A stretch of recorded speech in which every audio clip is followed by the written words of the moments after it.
பொதுவாக எல்லாருக்குமே இது நடந்திருக்கும். நீங்கள் ஈர்ப்பு விதி பயிற்சி, அதாவது மேனிஃபெஸ்டேஷன் ஒரு விஷயம் ஸ்டார்ட் பண்ணி நீங்கள் ப்ராக்டிசஸ்லாம் ட்ரை பண்ணும்போது தான் அதிகமாக நெகட்டிவ் தாட்ஸ் வர்றதை நீங்கள் கவனிப்பீங்க.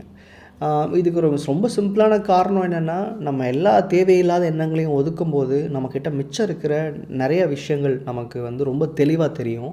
அப்போ இவ்வளோ நாளாக நம்ம கலெக்ட் பண்ணி வச்சுருக்கிற நெகட்டிவ்ஸ் நம்ம உள்ளே ரிஃப்ளெக்ட் ஆகிற நல்லாவே புரிஞ்சுக்க முடியும். அதனாலேயே பார்த்திங்கன்னா, இந்த ப்ராக்டிசஸ்லாம் ஸ்டார்ட் பண்ணும்போது நம்ம லைஃபுக்கு தகுதி இல்லாத விஷயங்களை தவிர்க்க ஆரம்பிப்போம். நிறைய நெகட்டிவ்ஸ் நம்ம ஃபீல் பண்ணுவோம்.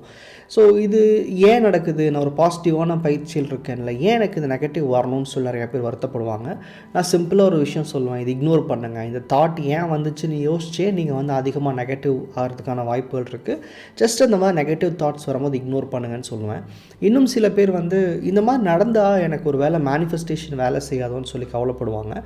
ஸோ நீங்கள் ஒரு மேனிஃபெஸ்டேஷன் பயிற்சியில் இருக்கீங்க அப்படின்னா எப்படி நெகட்டிவை தவிர்க்கிறது? அப்போது நெகட்டிவ்னு பொதுவாக அதுக்கு ஒரு நேம் வைக்காமல் அதை தனித்தனியாக பிரித்து ஒரு 9 விஷயங்களை இப்போ நான் ஷேர் பண்ணுறேன். இந்த 9 விஷயங்களை நீங்கள் தவிர்க்க முயற்சி பண்ணிங்கன்னா மேக்ஸிமம் உங்களுக்கு நெகட்டிவ் தாட்ஸ் வரதுக்கான வாய்ப்புகள் ரொம்ப ரொம்ப கம்மியாயிடும். நம்ம சேனல் இப்போ தான் புதுசாக பார்க்குறீங்க அப்படின்னா, நம்ம சேனலில் மேனிஃபெஸ்டேஷன், லா ஆஃப் அட்ராக்ஷன் ப்ராக்டிசஸ்னு ஒரு 4-5 இயர்ஸாக பேசிகிட்டு இருக்கோம். எண்ணங்களை எப்படி ஒருங்கிணைக்கிறது, எப்படி நம்ம எண்ணங்கள் வாழ்க்கையாகுது, இன்றைக்கி நடக்கிற பிரச்சனைகள் எங்கேருந்து உருவாகுது, இந்த மாதிரி விஷயங்கள்லாம் டிஸ்கஸ் பண்ணியிருக்கோம். பழைய வீடியோஸ் நிறையா இருக்கும், நீங்கள் செக் பண்ணுங்கள்.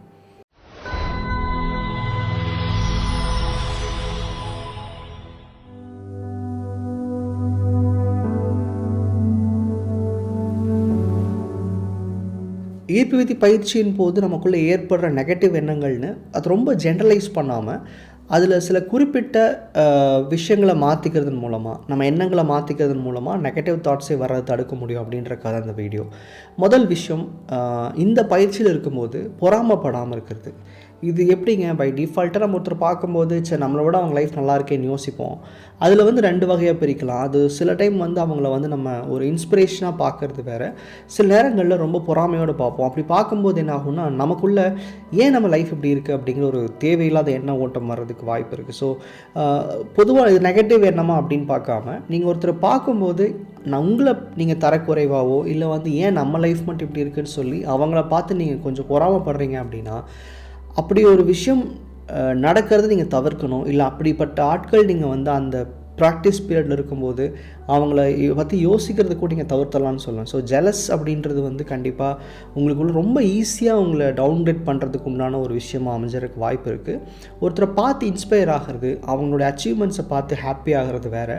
ஆனால் ஒருத்தரை பார்த்து என்ன இவங்களுக்கு மட்டும் இப்படி இருக்குது, நமக்கு முடியலையே அப்படின்னு நினைக்கிறது கண்டிப்பாக உங்களை ஒரு இடத்துல டவுன்கிரேட் பண்ணுற மாதிரி ஆகிடும். ஸோ ஜெலசி இந்த மேனிஃபெஸ்டேஷன் ப்ராசஸில் இருக்கும்போது கண்டிப்பாக நீங்கள் தவிர்க்கணும்.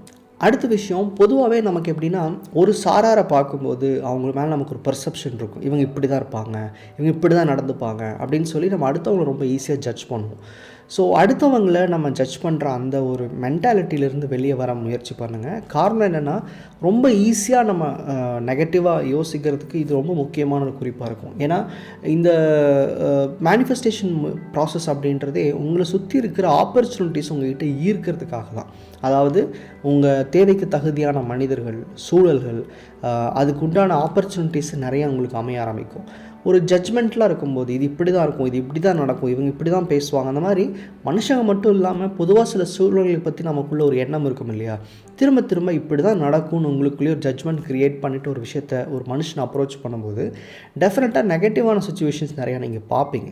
நெகட்டிவ் எண்ணம் தோன்றது ஒன்று, நம்ம போகும்போது இவங்க எப்பவுமே இப்படி தான் அப்படின்ட்டா உங்களால் அந்த இடத்துல பாசிட்டிவான ஒரு விஷயத்தை பார்க்கவே முடியாது. எக்ஸாம்பிளுக்கு என்ன சொல்கிறோன்னா, இப்போ நீங்கள் உங்கள் ஆஃபீஸ்க்குள்ளே உங்கள் மேனேஜர் கூட எப்போவுமே உங்களுக்கு ஒரு சரியான ஒரு அண்டர்ஸ்டாண்டிங் இல்லாமல் இருக்கும். ஆனால் இந்த ப்ராக்டிஸ்லாம் பண்ணுறதுனால நம்மளுக்குள்ள மாற்றம் ஏற்படுறதுக்கான வாய்ப்புகள் உருவாகிட்டு இருக்கும். அப்போ போய் இல்லை இவர் எப்பவுமே இப்படி தான் அப்படின்னு சொல்லி நீங்கள் அவரை ஜட்ஜ் பண்ண ஆரம்பிச்சிட்டிங்க. அவர் அப்ரோச் பண்ணும்போதெல்லாம் அந்த மென்டாலிட்டியோடையே போனீங்க அப்படின்னா டெஃபினட்டாக உங்களால் அங்கே நல்ல விஷயங்களை பார்க்க முடியாது. ஸோ அடுத்தவங்களை ரொம்ப ஜட்ஜ் பண்ணுற அந்த ஒரு ப்ராசஸ் நெகட்டிவில் ரொம்ப டாப்பில் இருக்குதுன்னு சொல்லலாம். நீங்கள் அந்த விஷயத்தையும் கண்டிப்பாக இந்த ப்ராசஸில் இருக்கும்போது நீங்கள் அவாய்ட் பண்ணணும். மேனிஃபெஸ்டேஷன் அப்படின்னாவே நமக்குள்ளே இருக்கிற நன்றி உணர்வை தெரிவிக்கும் போது தான் அந்த மேனிஃபெஸ்டேஷன் நடக்கிறதுக்கான வாய்ப்புகள் ஏற்படும். அதனால தான் வந்து கிராட்டிடியூட் அப்படின்ற ஒரு ப்ராசஸ் வந்து த்ரூ அவுட் எல்லா பயிற்சிகள்லையுமே இருக்கும். லா ஆஃப் அட்ராக்ஷன் மட்டும் கிடையாது. நீங்கள் எனி மெடிடேஷன் ப்ராசஸ் போங்க, இல்லை உங்களுக்கு தெரிஞ்ச எண்ணம் சார்ந்த பயிற்சிகள் நீங்கள் தேடி பாருங்கள். நன்றி சொல்கிறதுன்ற ஒரு விஷயம் இருக்கும். ஸோ அப்போ இங்கே என்ன சொல்ல வரேன்னா, 3வது முக்கியமான விஷயம், கம்ப்ளைனிங் அப்படின்றது எந்த இடத்துலையும் நீங்கள் ஏற்படுத்தாமல் பார்த்துக்கோங்க. நம்ம ரொம்ப சாதாரணமாக ஒரு விஷயத்தை குறை சொல்லிடுவோம், ஒரு சுச்சுவேஷனை குறை சொல்லிடுவோம். அப்படி இல்லாமல் நீங்கள் உங்களுடைய எண்ணத்தை வந்து எப்பவுமே நேர்மறையாக வச்சுக்கணும் அப்படின்னா நன்றி உணர்வோடு இருக்க முயற்சி செய்யணும். அப்போது நம்ம ப்ராக்டிசஸில் நன்றி சொல்கிறது, நன்றி எழுதுறது எல்லாம் பண்ணிவிட்டு ஒரு ரியாலிட்டின்னு வரும்போது அந்த இடத்துல போய் நீங்கள் நிறைய கம்ப்ளைண்ட் பண்ணுற அந்த மனப்பான்மை உங்களுக்கு இருக்குது அப்படின்னா இனிமேல் அதை ஸ்டாப் பண்ணிக்கோங்க. குறை சொல்கிறது கிராட்டிடியூடுக்கு அப்படி ஆப்போசிட்டான விஷயம். முக்கியமாக மேனிஃபெஸ்டேஷனுக்கும் கம்ப்ளைனிங்கும் சம்மந்தமே இல்லை. ஸோ நெகட்டிவ் எண்ணம் எனக்கு வருது அப்படின்னு நினைக்காம, அந்த நெகட்டிவ் எண்ணம் இந்த கம்ப்ளைனிங்கிற விஷயத்தில் சாருது அப்படின்னா இனிமேல் எந்த இடத்துலையும் எந்த சூழலுக்கும் குறை சொல்கிறத ஸ்டாப் பண்ணுங்கள். எப்போ நீங்கள் அதை நிறுத்துறீங்களோ ஆட்டோமேட்டிக்காக உங்களை சுற்றி நன்றிக்குரிய விஷயங்கள் மட்டும் ஏற்படுறதை நீங்கள் பார்க்க முடியும். 4வது விஷயம் ரொம்ப சிம்பிளான ஒன்று, டவுட் பண்ணிக்கிட்டே இருக்கிறது. எதுலேயுமே சந்தேகத்தோடையே உங்கள் அப்ரோச்சை வச்சுக்கிறது. ஒரு தேவையை நோக்கி நகரும்போது இது நடக்குமா, உண்மையில் நடந்துருமா அப்படின்னு ஒரு டவுட் வந்துருச்சு அப்படின்னாவே உங்களுடைய எண்ணங்கள் எதிர்மறையான விஷயங்களை சிந்திக்க போயிடுச்சுன்னு அர்த்தம். நான் ஒரு எக்ஸாம் எழுத போகிறேன், நான் பாஸ் பண்ணிட்டு வந்துடுவேன், அடுத்த வேலையை பார்க்க போகிறேன். அப்படி இல்லாமல் இது பாஸ் பண்ண முடியுமா, நான் படிச்சிருக்கேனா ஒழுங்காக, இந்த மாதிரி ஒரு டவுட் மைண்ட் செட்லேயே நீங்கள் அப்ரோச் பண்ணுறது கூட ஒரு கைண்ட் ஆஃப் நெகட்டிவ் தான். இப்போ நான் வந்து என்னால் எழுத முடியுமா அப்படின்னு கேட்கல, என்னங்க நெகட்டிவ் அப்படின்னா உங்களுக்குள்ளே அது உருவாக்கியாச்சு. நீங்கள் வந்து எப்போ உங்கள் தேவையை தாண்டி அதுக்கு ஆப்போசிட்டில் இருக்கிற பிரச்சனைகளை பற்றி சிந்திக்க ஆரம்பிக்கிறீங்களோ அப்போவே நீங்கள் வந்து நெகட்டிவ் ஆகிட்டின்னு அர்த்தம். அப்போது ஒரு டவுட்ஃபுல் தாட் அப்படின்றது டெஃபினட்டாக நீங்கள் வந்து எதிர்மறையான சிந்தனையை தான் நீங்கள் யோசிக்கிறீங்கன்னு புரிஞ்சுக்கணும். இங்கே கான்ஷியஸ் பொறுத்த வரைக்கும் என்ன ஒரே ரூல், எண்ணங்கள் வாழ்க்கையாகும். நீங்கள் உங்களுக்குள்ளே கெட்ட வார்த்தைகள் சொல்லாட்டியும் நெகட்டிவான விஷயங்கள் பேசாட்டியும் உங்களுக்குள்ளே அந்த சந்தேகன்ற ஒன்றே பார்த்தீங்கன்னா அதர் சைடை பற்றி தான் அதிகம் சிந்திக்குதுன்னு அர்த்தம். எதையுமே சந்தேக கண்ணோட்டத்தோடு பார்க்காம உங்களுக்கு என்ன வேணும், எதை நோக்கி போகிறீங்க, அந்த சிந்தனையை மட்டும் வச்சுக்கிறது தான் ஒரே வழி. ஸோ நெகட்டிவ் ஒதுக்கணும்னு நினச்சிங்கன்னா எல்லாத்துக்கும் சந்தேகப்படுறதை நீங்கள் ஸ்டாப் பண்ண ஆரம்பிக்கணும். 5வது விஷயம், எப்போவுமே நான் பண்ணுற ஒரு செயல் எதிர்மறையாக முடிஞ்சிருமோன்னு பயப்படுறது, அது யோசிச்சுக்கிட்டே இருக்கிறது. இது டவுட்ஃபுல் தாட்ஸ்க்கு இதுக்கு என்ன வித்தியாசம்னா, நம்ம பாஸ்ட் எக்ஸ்பீரியன்ஸஸ்னால ஒரு முயற்சி செஞ்சு இந்த மாதிரி எனக்கு ஆச்சு இல்லை, அது இப்போது நடக்கிறதுக்கு வாய்ப்பு இருக்குது அப்படின்னு சொல்லி ரொம்ப தீர்க்கமாக நம்புறது. அதாவது நம்ம அசியூம் பண்ணும்போதே எப்போவுமே அந்த தப்பான ரிசல்ட் அசியூம் பண்ணுறது. இது பொதுவாக ரொம்ப நெகட்டிவாக உங்களுடைய மேனிஃபெஸ்டேஷன் ப்ராசஸ் ஸ்டார்ட் பண்ணும்போது இருக்கும். போக போக நெகட்டிவ் எண்ணங்கள் நீங்கள் அஃபர்மேஷன்ஸ் கேட்குறதுனாலையும் உங்கள் செல்ஃப் டவுட் போகிறதுக்குள்ளான விஷயங்கள் நிறையா நீங்கள் பண்ணும்போதும் போயிடும். பட் இருந்தாலுமே நீங்கள் வந்து ஒரு தப்பான அசம்ஷனோடையே ஒரு முயற்சிகளை செய்கிறது டெஃபினட்டாக மேனிஃபெஸ்டேஷனில் வந்து கம்ப்ளீட்டாக எகெயின்ஸ்டான ஒன்று.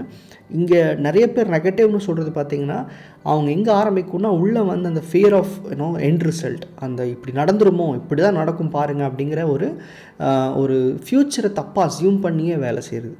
ஸோ இந்த ஒரு விஷயம் கண்டிப்பாக வந்து நீங்கள் தவிர்க்கணும். கண்டிப்பாக உங்கள் பாஸ்ட் ரெக்கார்ட்னால் நீங்கள் ஒரு விஷயத்தை அப்ரோச் பண்ணும்போது உங்கள் கடந்த காலத்தில் நடந்த அந்த நிகழ்வு திரும்பவும் நடக்கிறதுக்கான வாய்ப்பு இருக்குன்ற சிந்தனை, அந்த பயம் அதிகமாக இருக்கிறது நார்மல் தான். பட் நிறைய அஃபர்மேஷன்ஸ் கேளுங்க. இந்த நெகட்டிவ் தாட் அப்படின்றது ஆட்டோமேட்டிக்காக க்யூர் ஆக ஆரம்பிச்சிடும். அடுத்த விஷயம், இது எனக்குமே நடந்திருக்கு. நானுமே வந்து இந்த மேனிஃபெஸ்டேஷன் ப்ராசஸ்லாம் வந்து புதுசாக முயற்சி செய்யும்போது எனக்கு தோணியிருக்கு. ரொம்ப இம்பேஷண்ட்டாக இருக்கிறது. ஒரு முயற்சியில் இருக்கும், அதனுடைய ரிசல்ட் நமக்கு கிடைக்கும்னு தெரியும், அதுக்கான எஃபர்ட் போடுறோம், நம்ம பாசிட்டிவாக இருக்கோம், எல்லாம் இருக்கும், அதெல்லாம் சரி. ஆனால் இது ஏன் இன்னும் லேட் ஆகுது அப்படிங்கிற ஒரு ப்ரெஷர் நமக்குள்ளே க்ரியேட் பண்ணுறது கூட நம்ம சுற்றி நடக்கிற நல்ல ஆப்பர்ச்சுனிட்டிஸை வந்து நம்ம எண்ணங்களாலேயே தடுக்கிற மாதிரி தான். ஒரு இம்பேஷண்ட்டாக இருக்கிறது. நிறைய பேர் கேட்பாங்க, இதுக்கு இவ்வளோ நேரம் ஆகுமா, 1 மந்த்தில் முடிஞ்சிருமா, நான் 2 மந்த்ஸாக ரொம்ப பாசிட்டிவாக இருக்கேன், நான் ஒரு 4 மந்த்ஸாக நான் ப்ராக்டிஸ்லாம் பண்ணுறேன், எனக்கு என்னமோ தெரியல லேட் ஆகுது அப்படிவாங்க.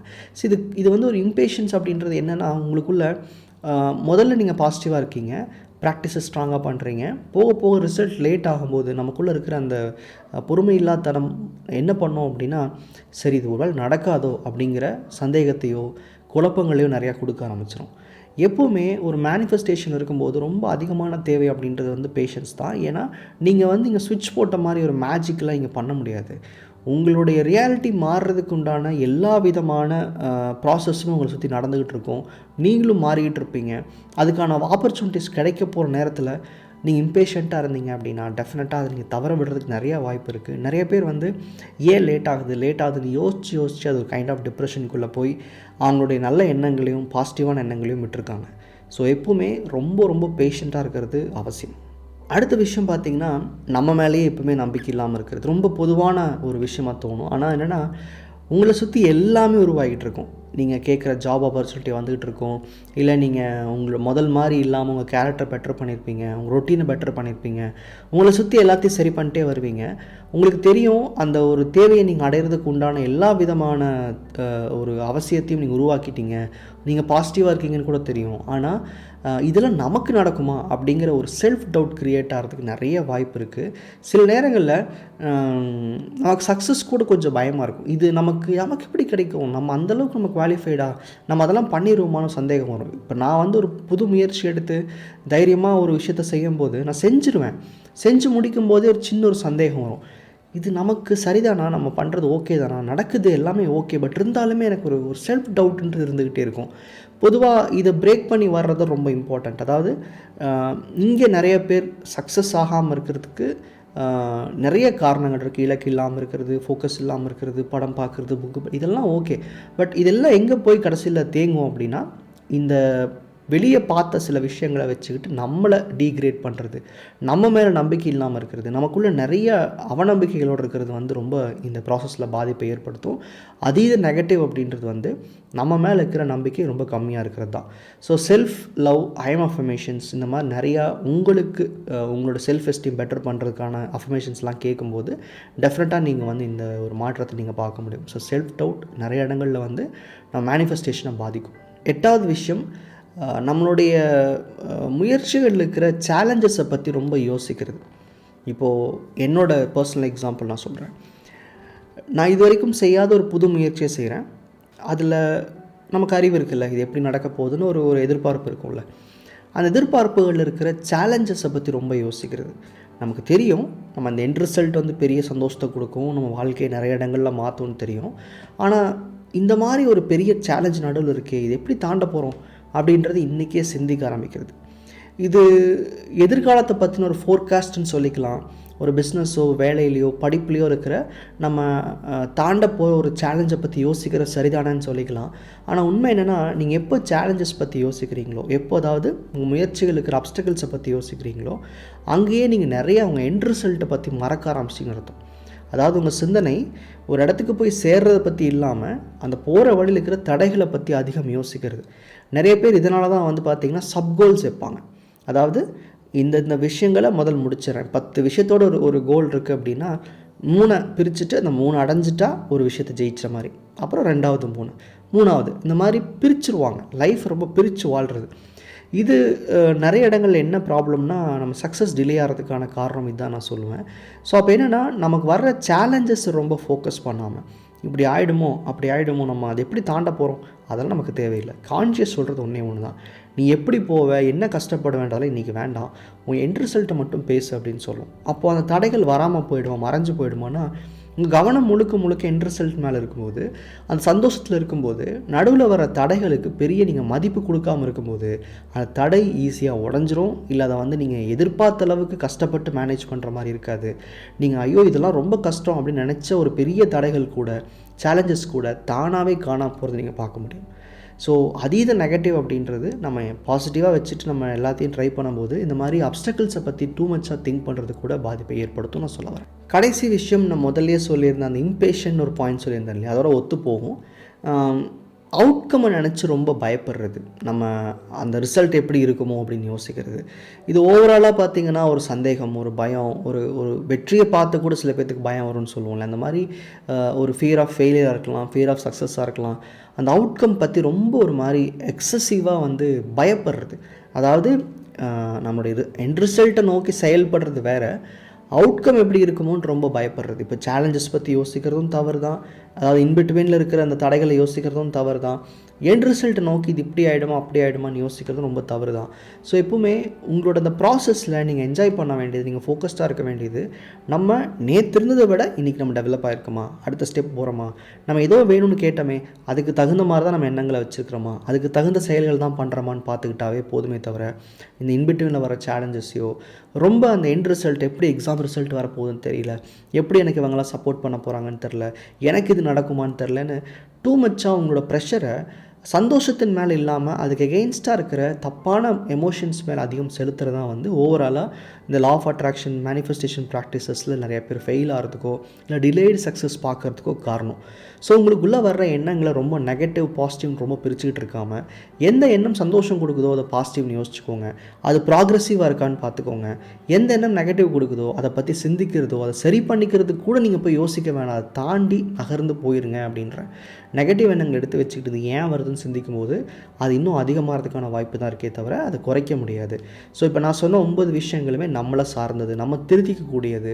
நம்ம நினச்சா இது எல்லாத்தையும் இன்றைக்கே ட்ராப் பண்ணிவிட்டு என்னோடய லைஃப் என்ன, நான் எதை நோக்கி போகிறேன், நான் என்ன பண்ணணும், இந்த 3 கேள்விகளுக்கு மட்டும் உங்கள் எண்ணங்களுக்கு பதில் கொடுத்துட்டு நீங்கள் போயிட்டே இருக்கலாம். ஸோ நமக்குள்ளே ஏற்படுற நெகட்டிவ் எண்ணங்கள் நிறையா இந்த ப்ராசஸில் இருக்கும்போது வருது அப்படின்னா இதை குறைச்சிக்கிறதுக்கு சில வழிகள் சொல்லியிருக்கேன், எனக்கு தெரிஞ்ச வழிகள் சொல்லியிருக்கேன். உங்களுக்கு ஏதாவது ஒப்பீனியன் இருக்குன்னா கீழே கமெண்ட்டில் மென்ஷன் பண்ணுங்கள். நன்றி.